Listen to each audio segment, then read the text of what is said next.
Shalom adik-adik Kids Impact. Wah, senang sekali hari ini Kak V bisa kembali bertemu dengan adik-adik semuanya. Apakah semuanya sudah siap mendengarkan firman Tuhan hari ini? Yuk, Kak V ajak adik-adik semuanya. Pastikan siapkan Alkitabmu, terus kemudian buku catatan dan juga alat tulis, supaya adik-adik bisa mencatat rema firman Tuhan hari ini. Oke? Semuanya luar biasa dan bersemangat ya. Sebelum Kak V bagikan cerita firman Tuhan hari ini buat adik-adik semuanya, Kak V punya gambar loh yang bisa kita sama-sama lihat. Yuk, coba adik-adik, adik-adik pernah nggak adik-adik lihat teman yang sedang dalam kondisi yang tidak baik-baik saja, sedang susah, sedang menderita? Seperti gambar yang kita lihat di samping ini. Wow, bagaimana coba keadaannya adik-adik? Dia nggak bisa berjalan dan harus pakai kursi roda. Kira-kira dia seneng nggak sebenarnya? Nggak seneng ya adik-adik ya. Karena pasti dia sedang mengalami sakit pada kakinya. Sehingga dia nggak bisa berjalan adik-adik. Kira-kira kalau adik-adik melihat teman yang sedang dalam kondisi seperti itu, dia duduk di kursi roda, tapi dia butuh untuk jalan, tapi nggak ada yang dorong. Kira-kira apa yang adik-adik akan lakukan? Terus misalkan adik-adik melihat teman-teman yang lain, ada yang lagi kesusahan, atau ada yang lagi sedang menderita. Kira-kira adik-adik mau berdiam diri, atau mau melakukan sesuatu untuk menolong temanmu, atau bahkan keluargamu yang sedang membutuhkan bantuanmu adik-adik. Kira-kira adik-adik akan memilih yang mana? Nah adik-adik, minggu ini kita akan belajar firman Tuhan yang temanya tentang belas kasihan. Coba semuanya ikuti Kak V ya. Tema minggu ini adalah apa? Belas kasihan. Nah adik-adik, apa sih arti belas kasihan itu? Yuk kita sama-sama akan belajar dari cerita firman Tuhan. Tapi sebelum kita baca firman Tuhan, Kak V mau ajak adik-adik semuanya untuk kita sama-sama berdoa dulu ya. Semuanya Kak V ajak untuk lipat tangannya, tutup matanya dan tundukkan kepalanya. Ikuti doa Kak V, oke? Tuhan Yesus, terima kasih untuk hari ini. Kami bersukacita Tuhan. Tuhan sudah berikan kami semuanya tubuh yang sehat sehingga hari ini kami bisa beribadah. Kami mau duduk diam dan belajar untuk mendengarkan firman Tuhan. Berikan hati yang taat dan juga fokus untuk kami semuanya. Terima kasih Tuhan. Haleluya. Amin. Oke adik-adik. Hari ini Kak V punya cerita firman Tuhan. Kita akan sama-sama buka Alkitabnya dari Markus pasal yang kelima ayat 1 sampai 20. Sekali lagi ya, kita buka sama-sama Alkitabnya adik-adik dari Markus pasal yang kelima ayat 1 sampai dengan 20. Ini ceritanya tentang apa coba adik-adik bisa tebak? Yes, kita hari ini akan mendengarkan cerita tentang orang di Gerasa yang kerasukan. Tapi Kak V punya videonya buat adik-adik semuanya. Yuk kita sama-sama lihat video berikut ini. Yesus dan murid-muridnya naik perahu. Kemudian mendaratlah mereka di tanah orang Gerasa yang terletak di seberang Galilea. Setelah Yesus naik ke darat, datanglah seorang laki-laki dari kota itu menemui dia. Orang itu dirasuki oleh setan-setan. Sudah lama orang itu tidak berpakaian dan tidak tinggal di dalam rumah, tetapi tinggal di pekuburan. Roh jahat sering menyeret-nyeret dia, maka untuk menjaganya, ia dirantai dan dibelenggu.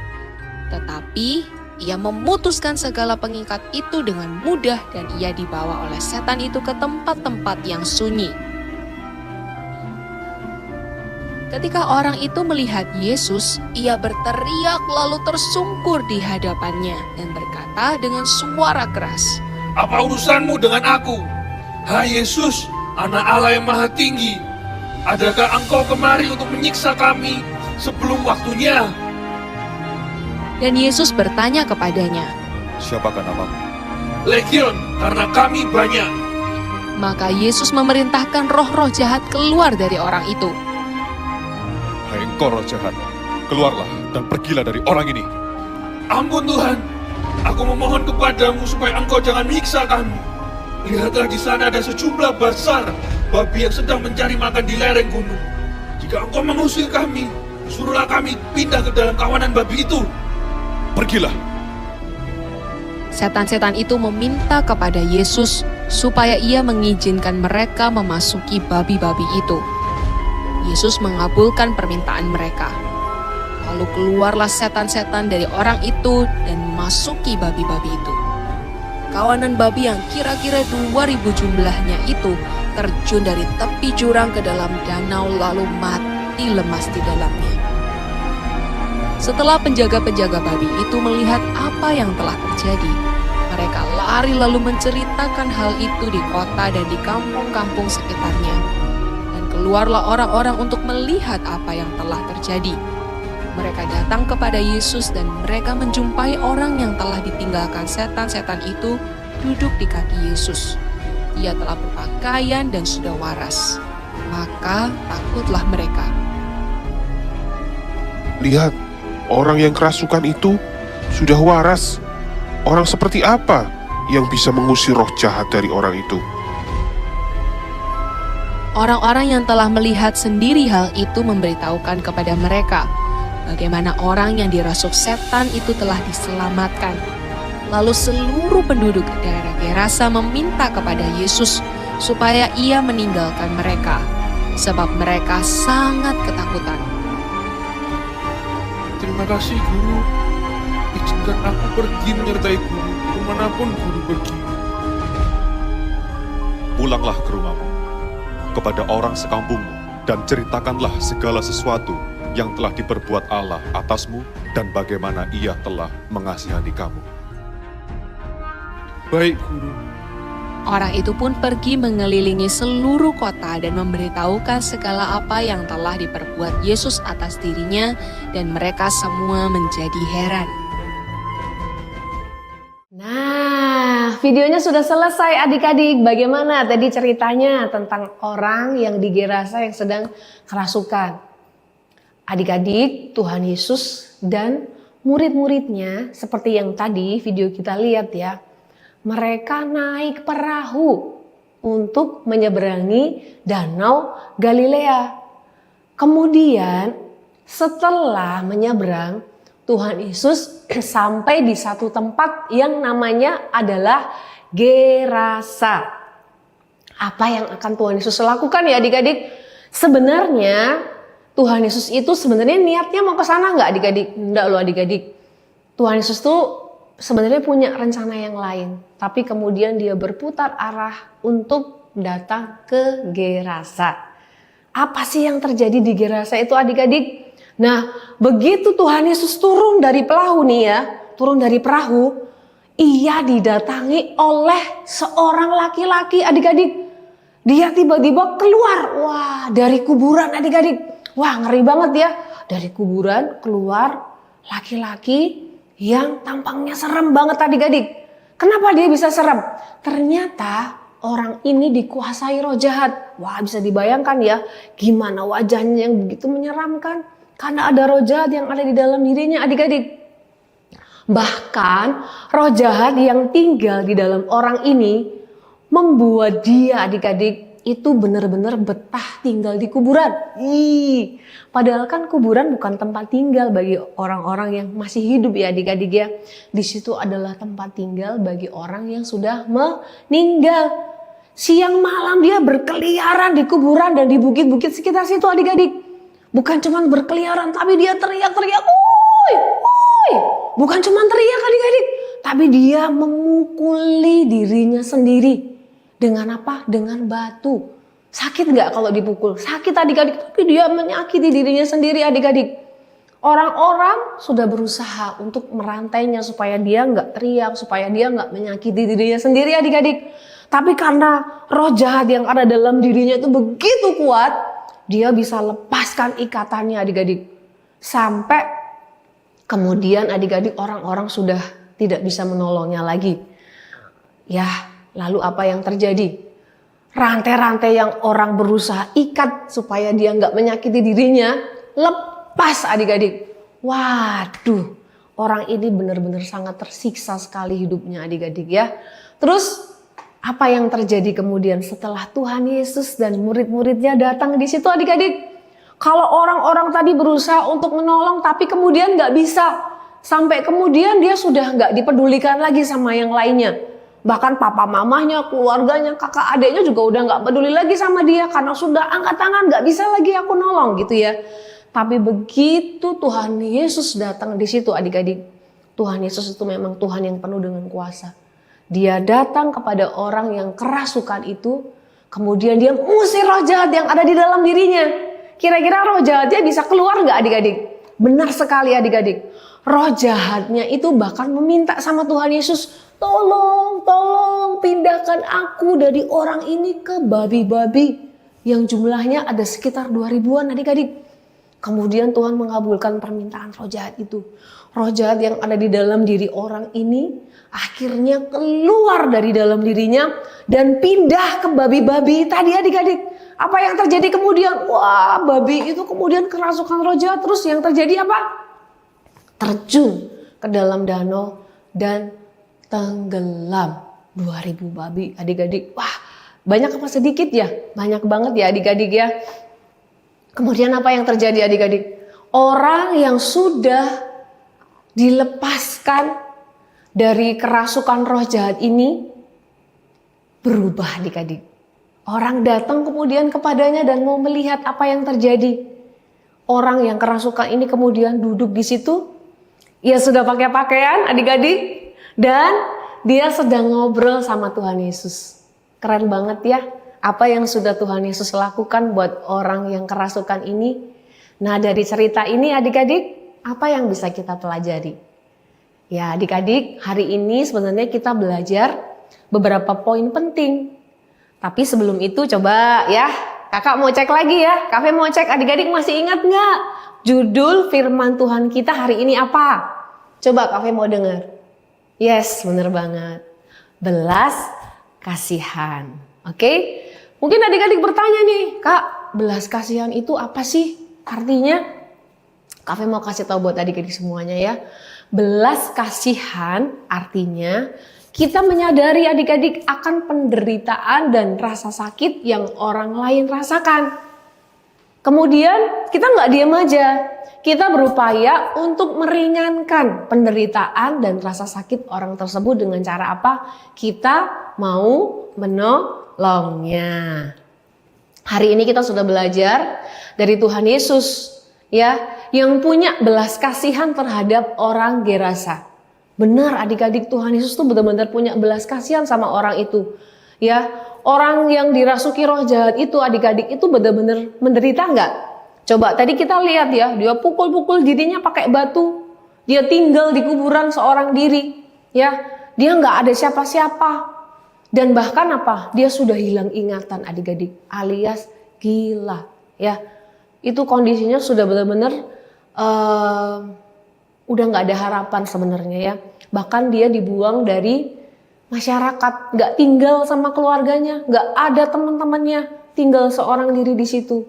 Tapi Yesus dengan kasih dan kepeduliannya, tadinya dia nggak mau ke Gerasa, tapi kemudian Tuhan punya belas kasihan untuk orang ini adik-adik. Tuhan spesial datang, Tuhan putar balik untuk mendatangi orang Gerasa tersebut. Bahkan tahukah yang Tuhan Yesus lakukan adik-adik?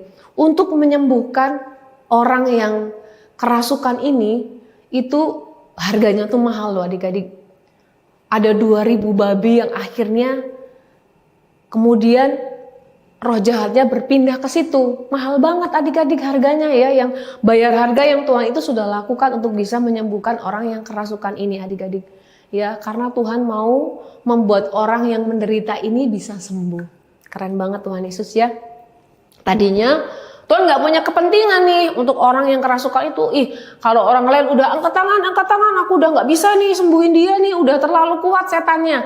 Tapi Tuhan punya belas kasihan, dia berkepentingan, dia datang ke situ demi orang itu, adik-adik.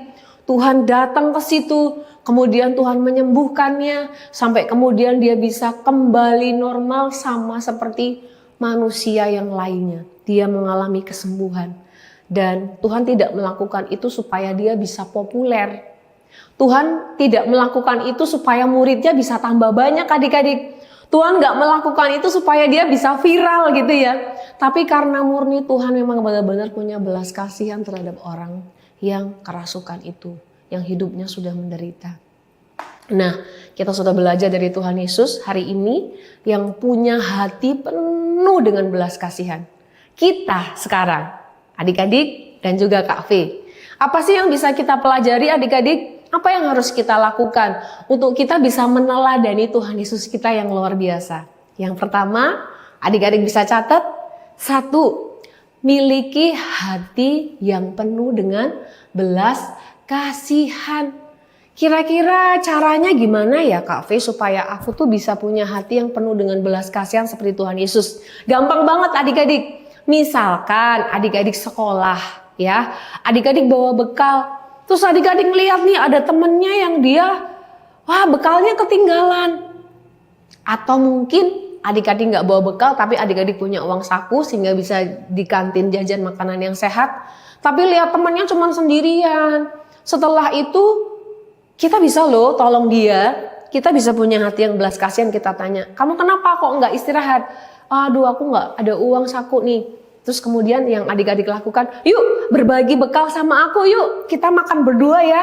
Atau adik-adik bisa bilang, yuk aku traktir ke kantin, kita makan bareng-bareng. Nah itu adalah contoh sikap hati yang punya belas kasihan. Atau bisa juga adik-adik bisa berbagi cerita, ngelihat temennya dia sedang murung sendirian mojok di kelas bahkan menangis gitu ya. Kalau hati yang penuh dengan berbelas kasihan tuh kita harus gimana? Datengin dia ya. Kemudian kita tanya, kenapa kamu sedih? Kita temenin dia, terus kita berbagi cerita sukacita sama dia, ngobrol sama dia. Supaya ya teman kita itu nggak sedih lagi. Terus bisa juga adik-adik bisa berbagi makanan ya. Berbagi makanan untuk siapa? Mungkin adik-adik bisa melihat mungkin ada di jalan ngelihat anak kecil sama mamanya yang nggak punya rumah. Banyak ya dia hanya punya rumah gerobak atau rumah apa gitu yang dia nggak punya rumah di rumah tapi rumahnya di jalan, dia nggak bisa makan. Adik-adik punya uang, bisa sama papa mamanya bilang beliin makanan kasih ke dia. Itu juga adalah wujud dari hati yang penuh dengan belas kasihan. Seperti itu ya, gampang kan untuk kita bisa meneladani Tuhan Yesus punya hati yang berbelas kasihan. Terus yang kedua, yuk kita sama-sama jadi anak yang punya rasa peduli. Rasa peduli itu lawannya adalah apa? Cuek, bebek gitu ya, nggak peduli, masa bodoh, acuh tak acuh. Nah itu nggak boleh. Yuk Kak Fe mau ajak adik-adik semuanya kita belajar untuk punya hati yang selalu peduli. Sama seperti Tuhan Yesus peduli dengan orang yang dirasa yang kerasukan tadi ya. Kepedulian ya, jangan adik-adik cuek sama keluarganya. Nggak diajakin ngomong, pulang sekolah masuk kamar main game. Terus kemudian gak pernah sapa-sapa kakak atau adiknya atau papa mamanya tiap hari cuman ada di kamar mulu main games mulu sibuk sendiri mulu. Jangan seperti itu. Terus kita gak suka bantu-bantu papa mama juga, itu juga gak boleh, itu namanya cuek. Tapi hari ini Kak Fe percaya adik-adik semuanya mau belajar untuk jadi anak yang peduli dan gak cuek lagi ya. Sapa papa mama, bantu papa mama di rumah, sapa kakak adikmu, ajakin ngobrol mereka, cerita tentang apa yang terjadi di sekolahmu, cerita tentang apa yang adik-adik terima di Kids Impact, berbagi cerita sama mereka, itu artinya care dan peduli. Terus apalagi adik-adik, ketika mungkin di sekolah atau kemudian di gereja atau dimanapun tempat les, adik-adik punya teman yang kekurangan. Dalam artian dia dalam hal fisik ada cacat, jangan dibully, jangan dihina ya. Tapi sebaliknya, jadilah teman yang mendukung dan mensupport dia supaya dia bisa bersemangat dengan kekurangan yang dia alami. Itu baru keren, itu baru yang namanya peduli. Nah, itu dia yang hari ini kita belajar adik-adik tentang belas kasihan seperti yang Tuhan Yesus sudah contohkan untuk kita semuanya. Kenapa adik-adik? Karena Tuhan itu sudah lebih dulu mengasihani kita ya adik-adik. Kasihnya buat Kak Fe dan juga adik-adik itu sangat besar. Ya, dan Tuhan juga mau kita bisa belajar untuk berbelas kasihan terhadap keluarga kita, teman kita, dan sesama kita juga kita punya hati yang peduli dan rela berkorban. Itu yang Tuhan mau kita miliki. Yuk, siapa yang hari ini adik-adik mau punya hati yang penuh dengan belas kasihan, punya hati yang mau peduli, boleh lambai-lambaikan tangannya. Adik-adik mau? Kalau adik-adik bilang, Kak itu susah buat aku Kak, lebih enak jadi anak yang cuek. Jangan, oke? Hari ini siapa yang mau berubah? Coba adik-adik lambai-lambaikan tangannya. Oke, yuk kita akan berdoa sama-sama. Tuhan bisa ubahkan hati setiap kita. Dari yang hatinya cuek, dari yang hatinya gak punya rasa kasih. Berubah menjadi hati yang punya kasih, punya kepedulian. Yuk kita sama-sama berdoa. Adik-adik kita sama-sama berdoa ya. Yuk kakak ajak bersama-sama. Adik-adik bisa ikuti doanya Kak Fe. Tuhan Yesus yang baik, terima kasih atas belas kasihan Tuhan. Kami semuanya bahkan sudah diselamatkan. Berikan kepada kami Tuhan hati yang penuh dengan belas kasihan. Dan roh yang rela berkorban. Bahkan punya kepedulian terhadap yang lain. Sehingga kami jadi anak yang suka membantu orang lain dengan hati yang rela, dengan hati yang ikhlas, bahkan penuh sukacita. Terima kasih Tuhan Yesus, kami sudah berdoa dan mengucap syukur. Amin. Oke, saatnya kita untuk baca ayat mas minggu ini. Adik-adik siap semuanya? Yuk kita sama-sama buka Alkitabnya, ayat masnya ada di Amsal pasal yang ke-19 ayat 17. Sekali lagi Amsal ya pasalnya ke-19 ayat yang ke-17. Sekali lagi Amsal 19 ayat 17. Siapa menaruh belas kasihan kepada orang yang lemah memiutangi Tuhan yang akan membalas perbuatannya itu. Sekali lagi ya Amsal 19 ayat 17. Siapa menaruh belas kasihan kepada orang lemah, memiutangi Tuhan yang akan membalas perbuatannya itu. Adik-adik semuanya luar biasa. Pastikan ayat emasnya dihafalkan ya. Dan yang pasti adik-adik juga bukan cuma sekedar dengar firman Tuhan. Tapi minggu ini kita semuanya akan belajar mempraktekannya dengan apa? Belajar untuk menolong orang lain yang membutuhkan, belajar untuk peduli dengan keluarga kita. Jangan jadi anak yang cuek lagi, tapi selalu jadi anak yang punya belas kasihan. Ingat, Tuhan sudah mengubahkan hati adik-adik hari ini. Semuanya karena Tuhan, tidak ada yang tidak bisa berubah selama adik-adik mau. Firman Tuhan sudah selesai hari ini adik-adik. Kak Fe percaya adik-adik semuanya sudah diberkati. Sampai jumpa minggu depan. Salam Kids Impact, sejak kecil sudah kuat. Tuhan berkati adik-adik semuanya.